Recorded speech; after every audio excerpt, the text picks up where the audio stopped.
You're listening to TGC Q&A, a podcast from the Gospel Coalition Podcast Network. This is a new series about faith and work. In this 6-week series, we will focus on some of the most common questions about faith, work, and Christianity. On today's episode, you'll hear from Missy Wallace as she answers important questions regarding the affirmation of goodness in the workplace. Missy Wallace oversees the Global Field-Facing Advisory and Operations Services as Managing Director of Redeemer City to City. In addition, she also leads City to City's Global Faith and Work Initiative. So we'll start with the first question. Why does faith and work matter to the church? Thank you so much for asking this. And a lot of people have asked me, why does faith and work matter? And I think the easy version is because it is where people spend the majority of their working hours. And so if the gospel changes everything, I think we believe the gospel changes everything, then it must therefore change how we think about our work. And there's a really interesting survey done by Gallup. It's called the Gallup Worldwide Survey. And in the survey, Gallup did survey work across 160 countries, developed and developing, rural, urban, rich, poor, professional workers, more blue-collar workers, to see if there were any themes. They called this survey What the Whole Wide World is Thinking. And what they found in this survey, Gallup themselves say is the largest finding in the history of Gallup. And they say that what they found is that what people care more about than love, safety, and security, no matter where they live, no matter what their context is a good job. And so if you think of that, people care more about their work than about security, then, as they say, that changes everything for world leaders, right? And so when you translate that to the work of the church, if what people really care about is their work, and sure, on Wall Street, caring about your work might be, bordering on idolatry with, self-authentication, et cetera, versus someone in a developed country maybe cares about their work for survival. So it might be different reasons you care about your work. But if you care about your work this much, then it is an on-ramp for pastors to show how heart change matters. It is an on-ramp to show how the gospel impacts this pain point in your life. It is an on-ramp for sanctification opportunities. But it also then becomes an off-ramp for how your people or how laity or how the congregants go out into the world and to love peaceful places and things to life and do what Christ has asked for us. So I think it's so important because it's both an on-ramp to heart change. It's an on-ramp to bring people to the gospel. It's an on-ramp for sanctification and an off-ramp for city impact and for loving people, places, and things to life. How does faith and work pertain to redemption? I think it's interesting to think of work as it follows the biblical narrative arc. And so, whether you want to call it a 3-part, 4-part, or 5-part gospel, a lot of people think that work started after the fall and that we did, but in reality, we were created to work. And so the very first line of the very first chapter of Genesis is, and in the beginning, he created. And so God is a worker from the very first line of our scriptural texts. And then it goes on to say, and then he created you. He created man and woman in his image, right? So if we are in his image and he was a worker, then we were created to work. And so a lot of people think that work has to do with after the fall, but in reality, it was created pre-fall, created to work. We were made to work. And so then you go on to be like, okay, so why is it so hard? Well, it's part of the fall. And so everything is part of the fall on our creation at this time. And so we are broken. Our work is broken. The systems in our work are broken. And so our work is toil. But Jesus came back and he invited us in, to be the fellowship of priests with him, the believers on mission with him. And so we are here to think about that kingdom come on earth as it is in heaven. We're in this already, but not yet. And so we get to see the work through the lens of what it could be in the new heaven and the new earth, right? And so if you think of the new heaven and the new earth, not just as us all sitting on a cloud, but if you think about we've been created to work and we will be most likely working in the new heaven and the new earth, then how are we, kind of Jesus, Lord of all, vice regents now? And so it's thinking about every industry and what its creational goodness is and what its brokenness is. Think about every individual interaction. How can we be a restorative presence at work? And really thinking about how is our work a place for not only individual heart change, but being a restorative presence in community, as well as pushing against darkness in our industry. And so there's really a holistic version of faith and work that tells us the gospel changes everything. Our scripture tells us it changes everything, but it's living into it as Jesus's vice regents, looking towards the new heaven and new earth. How does it change everything? How does it change my heart? How does it change the way I engage my community? How does it change the way I see my industry and push against darkness in my industry? The next question is, what are some practical ways we can live out goodness regardless of the industry that we're in? Practically at the heart level, it means thinking about your sin in your work. And so it's letting the gospel use your work as a place to sanctify you. And so I know in a lot of the programming we have someone take a situation in their work environment where they've committed, what one would consider a small sin. I say this tongue in cheek, a throwaway sin, right? So maybe you just kind of snapped at someone and your day went on, or maybe you were really jealous in a staff meeting that you didn't get the credit. But your day went on. Maybe nobody even saw your sin. Maybe you wouldn't even think of it when it's time to confess. It was so small. And then we get them to take that sin and start peeling back the roots of it. What were you looking for in that moment? What did you need? Why? Oh, well, I did that because I thought it would be a better work product. Well, why did you do that? Well, why did you do that? And a lot of times what you'll get back to is that some underlying root kind of total depravity, if you want to say, was driving that you wanted influence, that you wanted affirmation, that you wanted security, that you wanted control. And so practically, I'd say the first place to start is our own hearts. So let's look at our own brokenness in this. And let's look at how we need to be sanctified and grown and what the scriptures say about that. So the first time I did this, I realized I'd forwarded an email, had a real good reason for forwarding it. But if I really peeled it back, there was a hidden agenda. And what the hidden agenda was I wanted to be the hero of the story. I wanted to be the hero. I wanted the credit. I wanted to be the boss's pet, right? And so what was really going on with that is idolatry.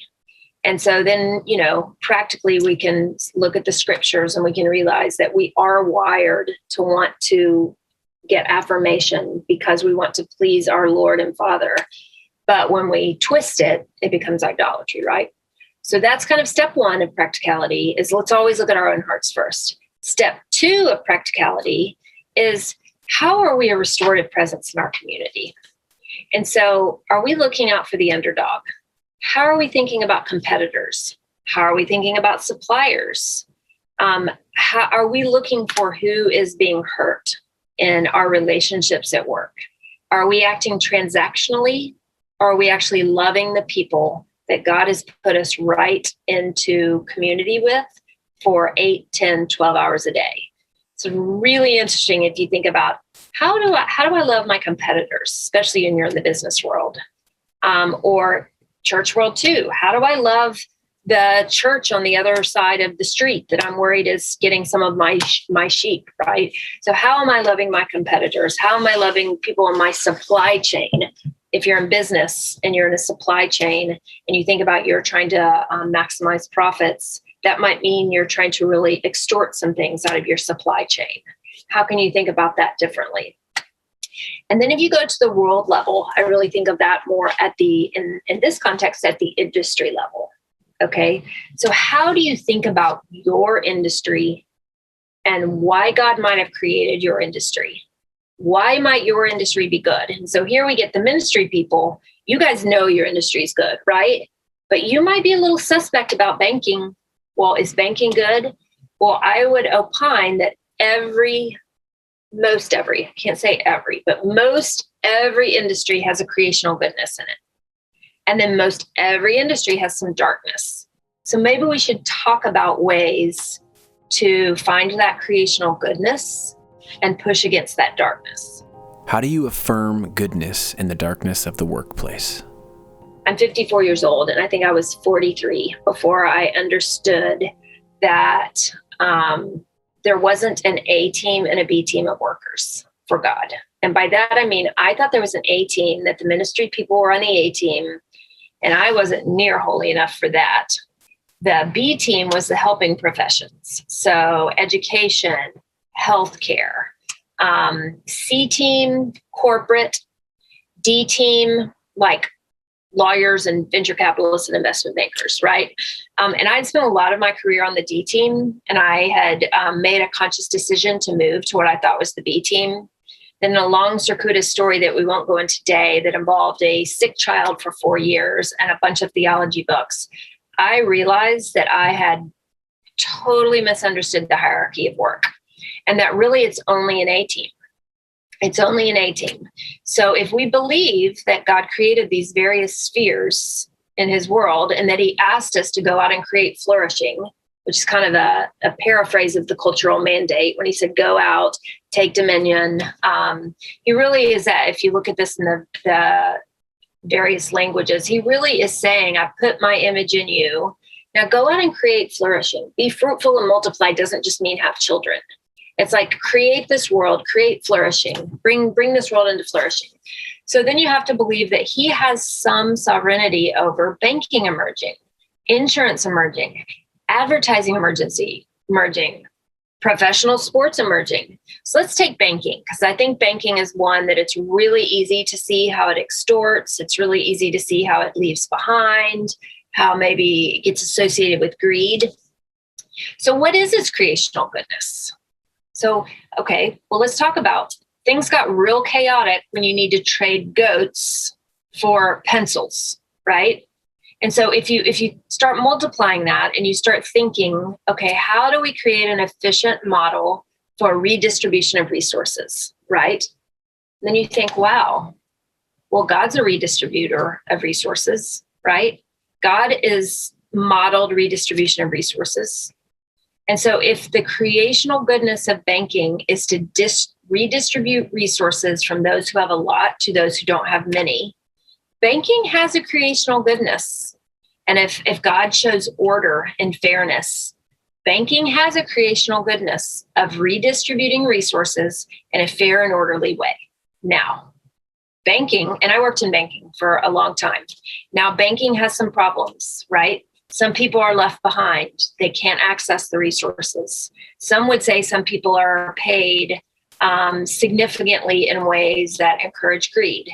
Some would say that, I can go down a list. There's actually if you guys want access to this, there's a very good article on the creational goodness and brokenness of banking on the Theology of Work website. Go there and search finance. So if you take your industry and you sit down with others in your industry or alone and you say, what creational goodness is in my industry, right? So in the arts, creativity, showing God's goodness through new ways, showing God's order, music, a beautiful written symphony shows God's order, right? It makes you cry. You feel in your heart that there is something good here that you cannot describe. Then you can look at the music industry. You can see the need for credit, the need for notoriety, the need for fame. You can see all these things, right? So I think our job as believers is to understand our industry, to be faithful presence in our industry, and to counterculturally push against the darkness that develops in our industry.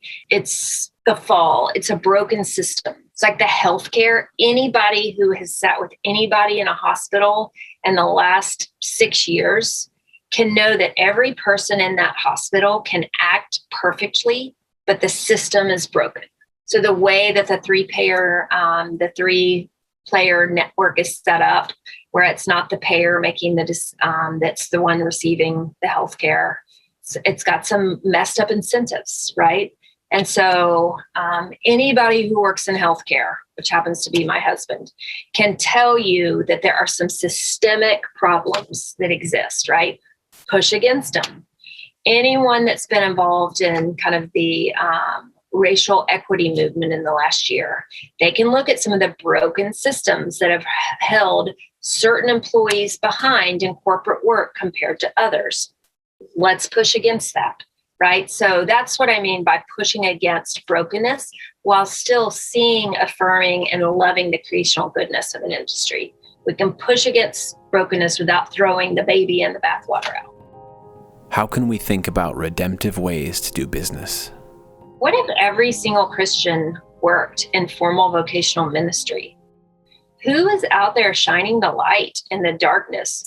Who is the salt? Who's the salt and the light, right?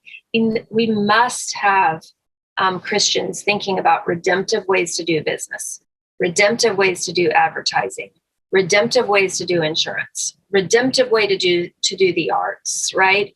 We need Christians thinking about these things. And I also, so yes, your work matters very, very much. And if you're not in, formal vocational paid ministry.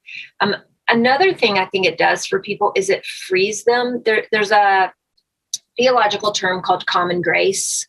And my kind of easy way of thinking about and explaining common grace is that the good work that comes out of everyone is from God, whether they realize it's from God or not. It's the good work that comes out of everyone is the image of God in them, whether they want to realize it or not. So it gets down to, so I think it frees people to fully embrace non-believers and their good work in a really affirming way. And, you don't have to be a Christian to push against the darkness. A non-Christian can see the darkness too. And so, it kind of gets down to, if you had, cancer, do you want the Christian surgeon taking your cancer out, or do you want the person who knows the very most about surgery of this kind of cancer taking your cancer out? And the answer is the second. And you can feel fantastic about that because it's the image of God in that person, giving them the skill and the wisdom to take that cancer out, whether they acknowledge it or not.